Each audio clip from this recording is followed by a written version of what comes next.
et soyez les bienvenus à notre nouvelle émission Lire des livres, une émission mensuelle qui aura le plaisir d'accueillir un auteur et son nouveau livre. Et pour notre première, j'ai le plaisir d'accueillir Jean-Claude Verrecchia, qui est ici à côté de moi, pour son nouveau livre Itinéraire, balises pour explorer la Bible. Alors bonjour Jean-Claude. Bonjour Yolande. Comment allez-vous ? Bien. En tout cas, je suis très heureuse de vous accueillir ici pour la parution de ce nouveau livre, qui est en fait tout frais, puisqu'il est sorti officiellement le 13 mars. Mais avant que nous parlions directement de votre livre, j'aimerais vous présenter en quelques lignes. Jean-Claude Verrecchia est docteur ès sciences religieuses et professeur du Nouveau Testament, d'herméneutique biblique et de littérature du Second Temple. Il a enseigné à la faculté adventiste de théologie à Collonges-sous-Salève et au Newbold College of Higher Education à l'ouest de Londres. Parmi ses publications pour le grand public, notons en 1995 la Bible mode d'emploi, suivie en 2004 d'une révision, la Bible nouveau mode d'emploi. Ces livres ont rencontré un grand succès, mais sont épuisés depuis plusieurs années. Et en 2013, l'ouvrage intitulé Dieu sans domicile fixe. Jean-Claude Verrecchia est aussi un collaborateur de l'Alliance biblique française depuis 1988. Il est entre autres un des 4 co-éditeurs de la Nouvelle Bible Second, édition d'études, parue en 2002. Il est marié, père de 4 enfants, grand-père de 5 petits-enfants, et pour ses loisirs, il pratique le cyclotourisme. Voilà pour l'homme, mais maintenant venons-en au pourquoi de cette rencontre, c'est le livre Balises pour explorer la Bible. Alors, en fait, avant de vous donner la parole, j'aimerais vous donner mes premières impressions sur ce livre que j'ai donc lu dans les derniers jours. Et voilà mes premières impressions. Quand je l'ai reçu, j'ai d'abord trouvé que c'était un livre au format carré qui m'a beaucoup plu, avec une mise en page inhabituelle, une écriture agréable à lire, des photos, des tableaux. On se dit qu'on ne va pas s'ennuyer. Et effectivement, je ne me suis pas ennuyée en le lisant.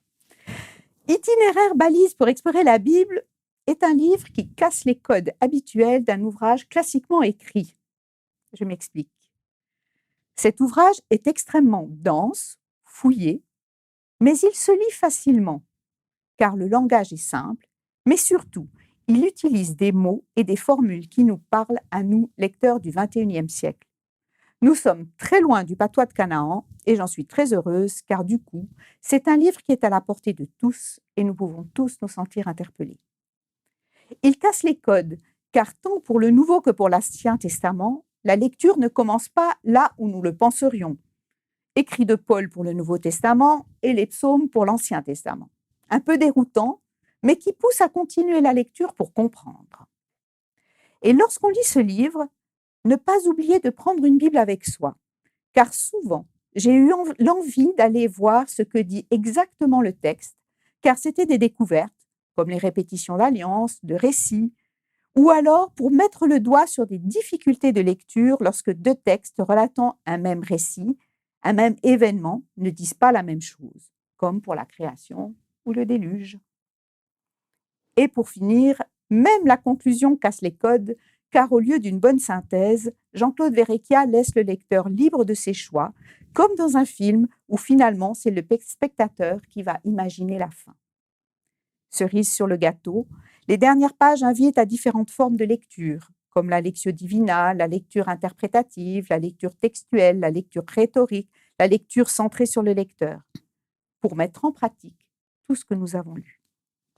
Bref, un livre à mettre entre toutes les mains de tous ceux qui ont envie que la lecture de la Bible ne soit plus un exercice ennuyeux, mais plutôt un moment où nous nous sentons portés par le souffle qui vient de Dieu, et cela à l'infini. Il n'y a plus rien à dire maintenant. Oh non, merci pour cette belle introduction. Vous convient? Oh bah, c'est très bien. On ne peut pas espérer plus, mieux. Mais voilà, je suis libraire. Le livre La Bible mode d'emploi est un livre qui a été relativement vite épuisé, même la réédition avec la Bible nouveau mode d'emploi. Alors, est-ce que ce livre itinéraire est la Bible mode d'emploi revue et corrigée? Au départ, oui. C'était mon intention parce que régulièrement, je recevais soit des appels téléphoniques, soit des messages Internet en disant on ne trouve plus votre livre, quand va-t-il être réédité ?» Je savais très bien qu'il ne serait pas réédité parce qu'aujourd'hui, et vous l'avez noté, il faut choisir d'autres formats, il faut choisir d'autres présentations. Donc, il n'était pas question de faire de l'ancien, ou faire du neuf avec de l'ancien. Et donc, je me suis dit, on va plus ou moins remettre la Bible mode d'emploi, au nouveau mode d'emploi, au goût du jour. Et en commençant à écrire, je me suis laissé embarquer en quelque sorte par quelque chose d'autre, de différent. Donc, à la fois, c'est la même chose et en même temps, c'est très différent. J'ai l'impression qu'on passe peut-être à un autre niveau de lecture. C'est peut-être un peu plus exigeant, mais à mon avis, plus payant. D'accord. En tout cas, c'est vrai qu'il est beaucoup plus fouillé. Il y a beaucoup plus on sent qu'il y a beaucoup plus de recherche. C'est beaucoup plus complet. D'ailleurs, le nombre de pages se Deux voit fois aussi. plus. Deux fois plus, carrément. Oui. D'accord. Voilà. Alors, effectivement. Et puis d'ailleurs, vous commencez votre livre en disant « Et si la Bible n'avait jamais existé ?» Pourquoi cet a priori pour commencer ce livre? Ça veut dire que, et vous l'avez déjà indiqué dans votre introduction, je n'ai pas pensé d'abord au lectorat d'église, quelle que soit l'église, la communauté religieuse. La Bible n'appartient pas qu'aux chrétiens. La Bible appartient aussi aux juifs, même si ce n'est pas la même Bible. Et la Bible appartient à l'humanité tout entière. Donc, si j'ai commencé par ce chapitre plus culturel, c'est parce qu'il m'a semblé bon de replacer justement la Bible dans un univers beaucoup plus vaste, beaucoup plus large que l'univers religieux. Parce qu'il y a quantité de gens qui peuvent être intéressés par la Bible, mais qui voient encore trop la Bible comme un livre d'église, un livre dépassé, un livre poussiéreux, un livre rébarbatif, ennuyant. Et donc, j'ai voulu faire autre chose au début. Et j'étais impressionnée du nombre de références qu'il y a, tant littéraires que de tableaux et tout ça. C'est impressionnant. Oui, et encore, j'ai dû faire un choix. Oui, j'imagine. J'ai dû faire un choix, mais non seulement on découvre beaucoup de choses, mais on découvre aussi des ouvrages qui ont traité de ça, et qui sont pratiquement des ouvrages inconnus. Le premier que je mentionne sur la peinture est un gros volume qui fait 600 ou 700 pages, que j'ai découvert par hasard. Celui sur la littérature, c'est la même chose. C'est quelque chose qui est publié pourtant depuis peu, et dans une grande maison d'édition, mais qui est largement inconnu et qui mériterait d'être approché par nombre de lecteurs qui sont réticents. Ah oui. En fait, on ne peut pas faire comme si la Bible n'existait pas. C'est impossible. Notre univers culturel, en tout cas, exactement, serait complètement revu. Oui, exactement. Mais d'ailleurs, on dit que la Bible reste un des livres les plus vendus dans le monde, mais est-elle la plus lue? Alors, c'est ce que je mentionne, le plus vendu, oui, et depuis très longtemps, d'autant plus que on doit prendre en compte les centaines, les milliers de traductions. Donc, je ne sais pas, un prix Goncourt, par exemple, un très bon prix Goncourt fait 300 400 000 exemplaires. Les très bons prix Goncourt sont traduits dans 1, 2 ou 3 langues. Mais beaucoup de prix Goncourt n'ont jamais été traduits et n'existent qu'en français. La Bible dépasse largement ce cadre-là. Donc, on a des millions et des millions d'exemplaires vendus tous les ans. Est-ce que la Bible est lue? Là, je suis beaucoup plus hésitant sur la réponse. Dans beaucoup de cas, elle figure comme ici, sur les rayons de bibliothèque. Bien rangée, mais c'est tout. Et en plus, si elle est lue, l'étape suivante, qui est la fin du livre, est-ce qu'elle est comprise? Ça, c'est encore une autre histoire. Là, c'est une autre histoire. Mais, alors, venons peut-être plus précisément au livre. Vous parlez, vous parlez de comment s'est formé le Nouveau Testament et l'Ancien Testament, mais si on en reste d'abord au Nouveau Testament, vous dites qu'il est né dans les faubourgs de Damas. Voilà qui est surprenant, parce qu'on a plutôt l'habitude d'ouvrir notre Nouveau Testament au livre de Matthieu, puis non, vous partez sur les faubourgs de Damas. Oui. Alors, vous avez peut-être remarqué que dans le livre, c'est un peu comme si je faisais une histoire, que je racontais une histoire. Et en racontant une histoire, je cherche donc des événements fondateurs. Et l'événement fondateur, en tout cas pour le Nouveau Testament, c'est pas tout à coup quelqu'un, alors on va dire, je sais pas moi, l'évangéliste Matthieu qui a reçu de je ne sais pas où un message ou un ordre en disant tu vas maintenant écrire le premier évangile qui est la vie de Jésus. Ouais. Ça se passe pas comme ça du tout. Derrière chaque livre de la Bible, pratiquement, on peut dire les choses comme cela pour simplifier, en tout cas, il y a un événement créateur. Et l'événement créateur, pour le Nouveau Testament, m'a paru être ce qui s'est passé sur le chemin de Damas, c'est-à-dire la rencontre entre Paul, qui s'appelait Saul à l'époque, Saul de Tarse, et celui qui est présenté comme Jésus dans le texte. C'est de cette rencontre-là, donc d'un événement extraordinaire, surnaturel, qu'on a le début du Nouveau Testament. Je dois d'ailleurs donner une petite note ici. Très souvent, dans ces chapitres-là, j'emploie l'adjectif surnaturel. Et dans ma première édition que j'ai donc envoyée à l'éditeur, j'avais écrit sur-naturel, pour bien montrer que c'était différent. D'accord. Et puis, plusieurs de mes lecteurs ont dit « Mais non, ça passe pas, c'est pas français, etc. » Donc, on a dû revenir à une présentation plus traditionnelle. Mais surnaturel, c'est-à-dire que c'est au-dessus de la nature, c'est différent. Et la Bible est parcourue de ce surnaturel. Et le surnaturel, cette rencontre tout à fait inouïe entre Paul et celui qui est présenté comme Jésus de Nazareth. Mais alors, si on part effectivement des faubourgs de Damas, avec Saul devenu Paul à ce moment-là, comment s'est construit le reste du Nouveau Testament? Donc, il a vécu quelque chose de particulier, et la fin de cette rencontre particulière, surnaturelle, c'est le changement radical de sa vie et la décision qu'il prend, consécutivement à cette rencontre, de parcourir la région méditerranéenne et de dire ce qu'il a vu, ce qu'il a entendu et ce qu'il a expérimenté. C'est une rencontre avec Jésus de Nazareth, donc il va dire partout, en Turquie actuellement, en Grèce, et puis finalement aussi dans l'actuelle Italie, il va dire « J'ai rencontré le Christ, et le Christ, ce Jésus, c'est le Christ, c'est donc le Messie, il est ressuscité, et voilà quelque chose de tout à fait nouveau, de tout à fait différent, qui demande que vous preniez position. » Et il raconte ça partout. Il parle au début. Donc la Bible, ça n'est pas d'abord une écriture, c'est d'abord une parole. Ce sont des discours. Le plus célèbre, l'un des plus célèbres, c'est le discours de Paul à Athènes, devant les philosophes. Il raconte sa rencontre avec Jésus. Tout à fait.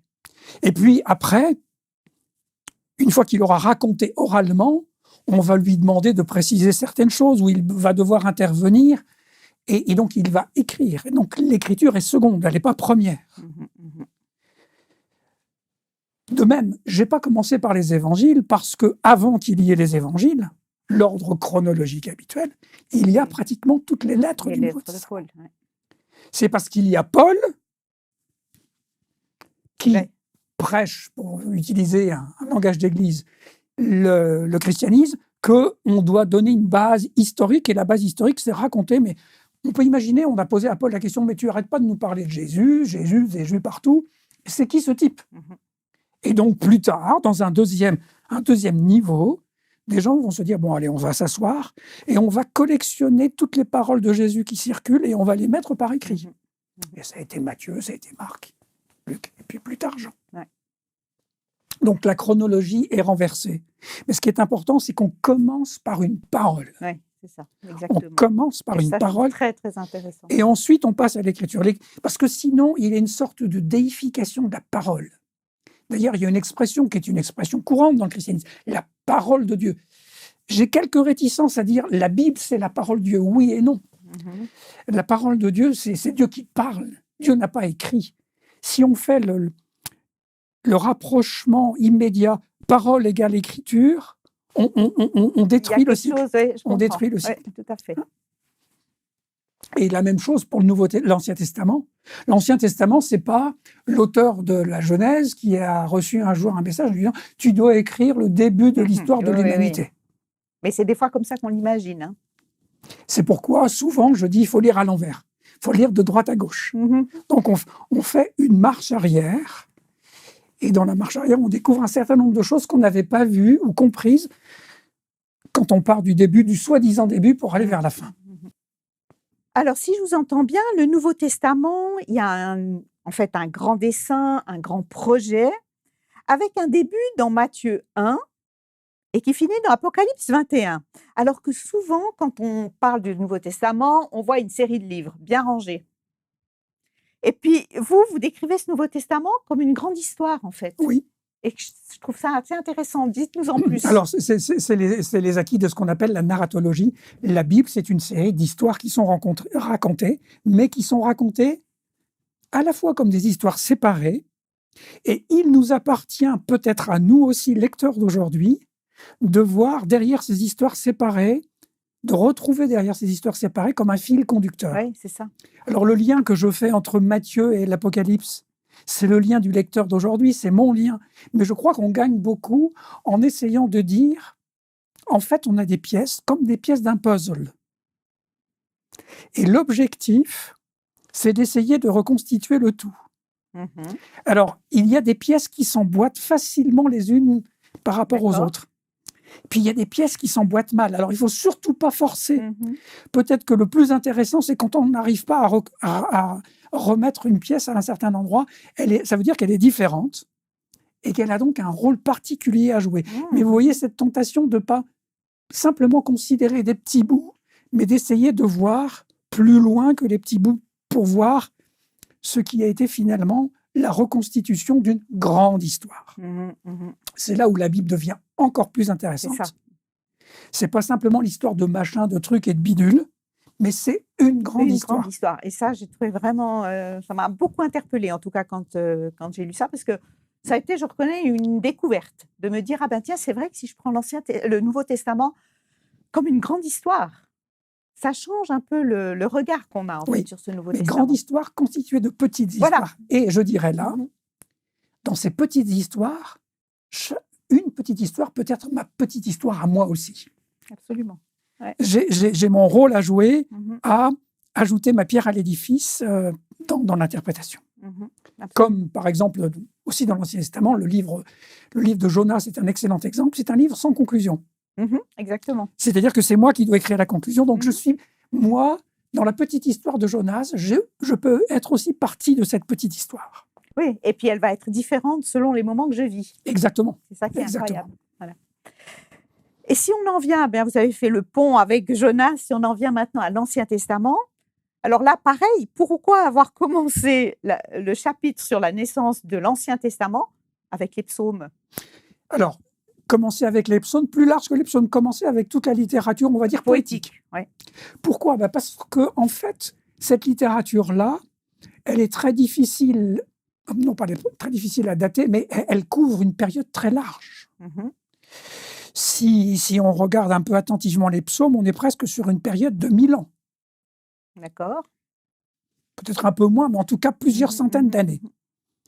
Et donc, l'impression que l'on a, c'est que cette littérature donc poétique, elle recouvre tout. Et donc, plutôt que de commencer par un petit bout, là, la Genèse, personne ne sait quand ça a été écrit, par qui ça a été écrit. Alors bien sûr, on va dire, mais c'est Moïse, etc. Bon, mais c'est peut-être un peu vite vu. Donc, j'ai préféré commencer par quelque chose de plus large. Et en plus, c'est intéressant parce que, voilà, c'est artistique. J'ai reconnu un peu votre fibre un peu artistique, d'ailleurs. Oui, mais je ne suis pas trop poète. Non, peut-être pas poète, mais en tout cas musicien. Oui, alors voilà. Peut-être là. mais c'est bien de savoir que la Bible, ce n'est pas simplement, surtout pas d'ailleurs, de la théologie compliquée, rébarbative. C'est ce que c'est dans l'esprit de beaucoup des lecteurs aujourd'hui ou de ceux qui restent à l'écart.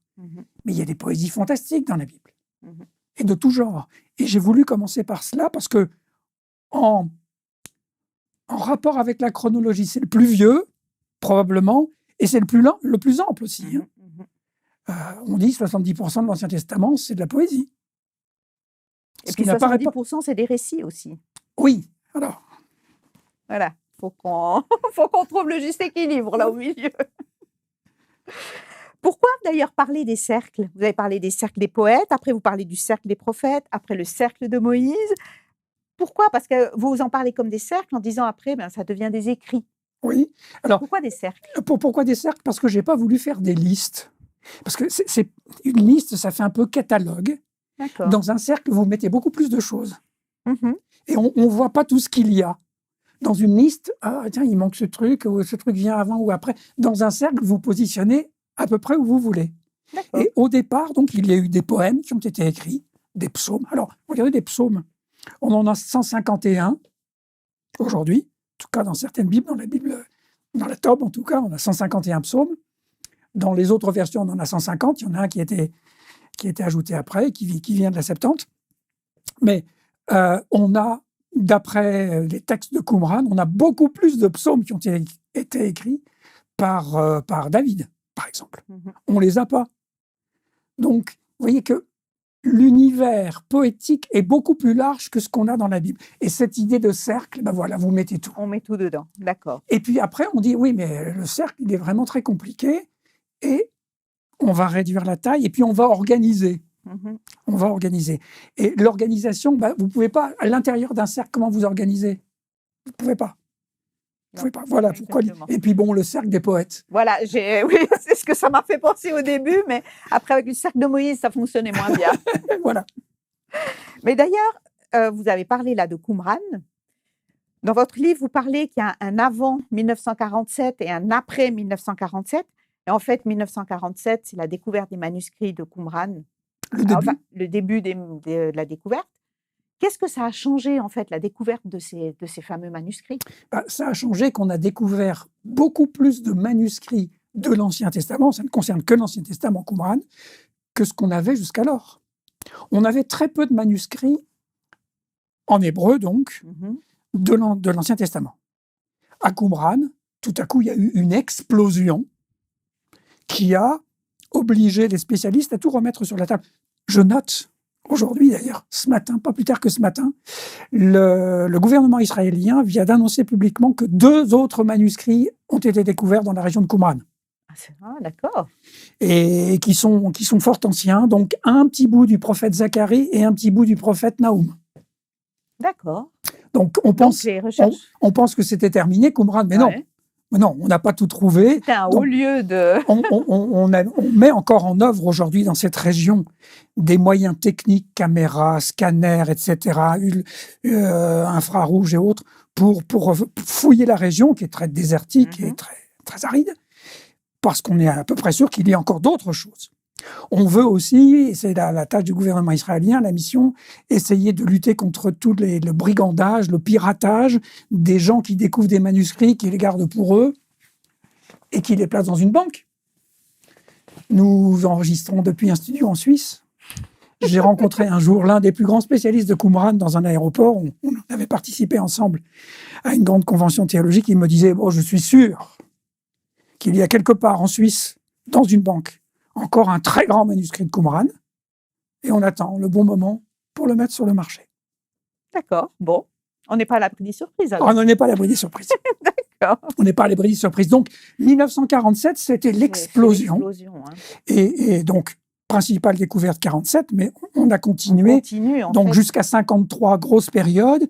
Puis, un autre manuscrit très important, le rouleau du Temple, qui est le manuscrit presque le plus long, plus de 7 mètres de long, découvert dans les années 70-80. On savait qu'il existait depuis longtemps, mais il était caché, justement. Il était caché, il était détenu par quelqu'un qui voulait qui voulait le vendre à un très bon prix. Et c'est seulement à la suite de la guerre des 6 jours que le gouvernement, l'armée israélienne, a récupéré par la force ce manuscrit et l'a retrouvé donc à Bethléem. Donc voilà, c'est presque parfois des histoires d'espionnage. Ah oui, c'est ça. Hein. Et là, on a eu donc une multiplication fantastique de textes et de manuscrits qui sont encore l'objet d'études aujourd'hui, et avec ces nouvelles découvertes comme aujourd'hui. Ah oui, c'est ça. Parce que c'est ce que j'ai lu hein, dans le Nouveau Testament, en fait, des manuscrits du Nouveau Testament, on en a beaucoup. Oui. Mais de l'Ancien Testament, on en avait peu. Qumran, enfin, les découvertes de Qumran ont permis d'en avoir plus. Oui. Et puis, pour simplifier, avant 1947, ce qu'on lisait dans la Bible, les Bibles de l'époque, c'était donc une traduction d'un texte en hébreu qui datait du Xe siècle de notre ère. Donc, vous voyez, entre la période de l'Ancien Testament et l'âge de ce manuscrit, qui est le manuscrit de Leningrad, il y a plus de 1000 ans. D'accord. OK. Et on n'avait pas grand-chose d'autre. D'accord. Alors qu'en 1947, on a retrouvé des manuscrits qui datent de 200, voire 300 ans avant Jésus-Christ, donc pratiquement la période de l'Ancien Testament lui-même. Donc vous voyez la différence. Ah oui, c'est clair, c'est clair. Mais justement, j'ai lu que pour traduire la Bible, justement pour traduire ces manuscrits, il faut parler l'hébreu, l'araméen, le grec. De telles personnes, ça existe, j'imagine, en très petite quantité. Je ne sais pas s'il y a beaucoup de personnes qui maîtrisent ces 3 langues. Alors, comment Et en est-ce qu'on plus, peut... Et en plus, pardonnez-moi de vous couper, il faut être spécialiste des manuscrits, Ouais, de en plus. l'épigraphie. Si vous mettez un manuscrit grec sous les yeux, Mhm. comme ça arrive parfois quand on est en visite dans un musée, ou bien quand on est sur les sites archéologiques en Turquie, ou en Israël, ou en Grèce, on voit des inscriptions en grec, mais c'est très difficile à lire. Ah oui, alors du coup, ça a une difficulté supplémentaire, Tout à en fait. fait. Il faut être spécialiste. Ouais. Il y a des cours, il y a des masters en épigraphie où on apprend. Ah oui, d'accord. OK. Ok. Donc c'est encore, ça Oui, complique, parce que ça complique la tâche. je me suis dit que, est-ce qu'on peut se dire que nos traductions sont fiables? Finalement, c'est tellement compliqué, c'est des langues qu'on ne pratique plus, qui étaient dans une autre culture, un autre temps. Puis voilà, puis aujourd'hui, on a des textes en français, puis dans toutes les langues. On peut s'y fier? Totalement. Totalement. Totalement. Je l'explique. Donc on ne va pas trop dire ce qu'il y a dans le livre Non. quand même. mais à titre de proportion. Vous savez, par exemple, l'œuvre de Corneille, si ma mémoire est bonne, Corneille, Molière, certaines pièces, on n'a plus le manuscrit d'origine. Mhm. On a des copies de copies de copies. Ah oui, c'est ça. J'aurais pu penser à amener cela, mais j'aurais pu amener un volume de Platon en grec, l'édition critique de Platon en grec. À certains endroits, point de suspension dans l'œuvre de Platon. Et on vous met en petite note, manuscrit illisible ou... voilà. D'accord. Vous avez trouvé ça une fois dans la Bible? Point de suspension? Texte perdu? Non. Jamais. Mhm. Jamais. Si je vous amène un manuscrit de Qumran et l'œuvre, la traduction en anglais de Qumran ou en français, à plein d'endroits, vous avez des crochets. Ça veut dire le texte était perdu, mais le traducteur a reconstitué le texte. Imaginez par exemple un verset bien connu de la Bible, Dieu a tant aimé le monde. Ok. Imaginez qu'on trouve dans un texte de Qumran, Dieu, perdu, illisible, le monde qu'il a donné. Mhm. On va ok. Deviner. On va reconstituer ce qui manque. Donc il y a plein de crochets dans l'œuvre de Qumran parce que le texte, le manuscrit est en mauvais état. Ou bien c'est perdu. Ou bien il y a plein de points de suspension parce qu'on n'a rien du tout. Vous savez, les manuscrits, donc les rouleaux de peau, généralement, donc, ils sont mangés par les bêtes en bas. Donc, la partie du bas des manuscrits est très souvent détruite. Bon. Donc, il y a plein de points de suspension. On n'a jamais de point de suspension dans la Bible. Si. On a un point de suspension. Un endroit fantastique, c'est dans le livre de Samuel. Dans certaines traductions qui respectent le point de suspension, il est dit « Le roi avait, point de suspension, année quand il... » Okay. Et bon, j'ai un peu travaillé sur le livre de Samuel récemment, et avec d'autres, je soutiens que le point de suspension est volontaire. Ah, d'accord. Mais à part ça, on n'a pas de trou. On n'a pas non plus de reconstitution fantasmagorique, parce que, en fait, je peux très bien, moi, faire une traduction de la Bible où j'invente n'importe quoi. Sauf que j'aurai sur le dos tous mes collègues de l'Alliance biblique qui diront « Mais attends, mais qu'est-ce que tu as fait là ?» Et d'ailleurs, je ne pourrais pas le faire, parce qu'aujourd'hui, on ne traduit plus tout seul. Non, c'est ça. C'est ça. Si je suis protestant, je vais avoir un catholique à côté de moi, ou je vais avoir un baptiste, ou je vais avoir un évangélique, ou je vais avoir un orthodoxe. Oui, c'est ça qui va permettre que ça convienne à tout le monde. Voilà. Non pas que ça convienne à tout le monde, mais que ça tienne la route. Ça tienne la route, exactement. On arrive gentiment à la fin de notre émission, et je crois qu'on aurait pu en parler encore longtemps, tellement ce sujet, on sent qu'il vous passionne. Et puis, j'ai envie de dire, ça ne peut que vous inviter à lire ce livre, mais j'aimerais d'abord finir avec cette phrase qui se trouve à la page 168. Lire la Bible est simple, mais la lecture ne donne pas immédiatement et automatiquement accès au sens. Lire, c'est bien, comprendre, c'est mieux. Alors, comment faire si je ne suis pas habituée à cela? Ça, c'est ma question. Et puis, la dernière question, ce serait, pourquoi lire ce livre? Alors, comment comprendre? C'est mieux si on comprend en groupe, ou si on vérifie sa compréhension en groupe. Comme je le disais souvent à mes étudiants, quand vous chantez le matin sous votre douche, vous chantez toujours juste. Il suffit de se confronter aux autres pour réaliser. Si un jour vous allez rejoindre une chorale, là, il se pourrait très bien que le chef de chœur ou celle qui dirige vous dise non, tu chantes faux. Donc, la lecture en commun, l'interprétation en commun, c'est quelque chose d'important. Et puis, je dirais aussi, je donne quelques pistes de lecture à la fin. C'est ce qui est nouveau par rapport aux 2 autres ouvrages que vous mentionnez en introduction. Je donne quelques méthodes de lecture. Il n'y a pas une seule approche possible. D'ailleurs, vous avez noté, itinéraire avec un S, balise avec un S. Donc, plusieurs approches possibles. Entre autres parce que le lecteur que je suis n'est pas toujours le même. C'est la même chose quand on écoute de la musique. Tout à coup, on écoute une musique qu'on connaît bien. Mais j'avais jamais entendu ça. Et oui, parce que mon oreille change. Parce que le moment où j'écoute n'est pas le même dans la journée. Il y a des moments où je suis plus sensible à ceci ou à cela. Donc, multiplier les approches en groupe. Pourquoi lire? Itinéraire. Ça suppose un chemin. Alors évidemment, il y a des chemins tout plats. Mais enfin, ici en Suisse, les chemins tout plats, pas trop.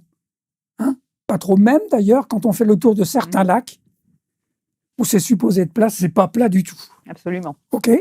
Donc, ça demande de l'effort. Mais on est gratifié au bout du compte. Et je dirais surtout que quand on dit itinéraire, ça suppose un point de départ, un chemin et un point d'arrivée. Sinon, vous tournez en rond. Je suspecte beaucoup de lecteurs de la Bible de tourner en rond. Ils repassent toujours au même endroit, de la même manière, avec les mêmes chaussures, à la même période de l'année, etc. Ils ne savent pas qu'à l'automne, le chemin est différent, que tel chemin n'est pas praticable, qu'il y a trop de vent. Bref, varier les approches et arriver au bout du chemin. On a commencé par la parole, puis on est passé à l'écriture. La fin du chemin, c'est entendre une voix. C'est quelqu'un qui me parle. Quelqu'un qui peut être un singulier ou un pluriel. Là, je serai arrivé au bout de l'itinéraire. En tout cas, merci infiniment Jean-Claude Verrecchia pour votre approche. On sent que vous êtes un passionné de la Bible. Et en tout cas, une chose est sûre, c'est que quand on lit ce livre, donc Itinéraire, balise pour explorer la Bible, je trouve qu'on n'a pas du tout l'impression qu'on va lire un vieux livre. On se dit que ce livre va nous parler, on va ressentir des choses, on va suivre un chemin, comme vous l'avez souvent dit, on va suivre des itinéraires. Et vraiment, je ne peux que vous encourager à le faire. Alors, merci beaucoup d'être venu présenter ce livre. Merci à Espoir Média qui nous permet de vivre cette émission. Et puis, nous vous disons à bientôt sur ce même plateau Espoir Média pour l'émission Lire des livres.